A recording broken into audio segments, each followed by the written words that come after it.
Hi Tanya, just wanted to show you this little video, um, and this is actually a really cool tool, so I figured I would share it for that reason too. It's called Screenocast, and you can take a video, and then if you have a YouTube account, if you don't have a work YouTube account, you should make one, and then you can post videos, like how-to videos for your students, and then just post the links and they can access them. That's how I'm showing all the students how to do the logins and stuff like that.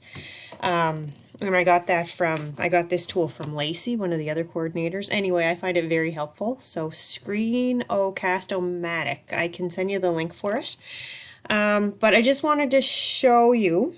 So I just moved all of my stuff over for like the millionth time. But what I'm realizing is some of these courses here are sandboxes, and when I go down here, like you see the little sand, it says sand right here. So the only one I'm worried about is the self-development and wellness course, because that's where I'm going to put everything. I'm just going to use the one course shell because I think you're right, it's just going to confuse the students. So we as a team agreed that we'd all only use the one shell and just do the sub-modules.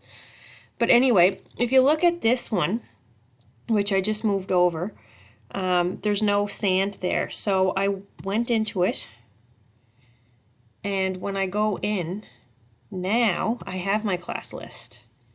So I'm wondering if that's what it is. It's you have to get out of, you can't go into that sand shell or whatever. It has to be that other shell, which is live. Anyway, it's really confusing, but you might want to try it.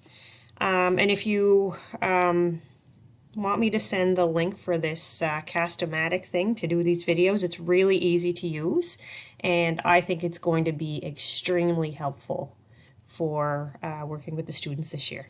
Okay? All right. I hope you're surviving on your end. I know I'm getting pretty stressed out, but I don't know. I guess we'll make it through somehow. All right. See you later, Tanya.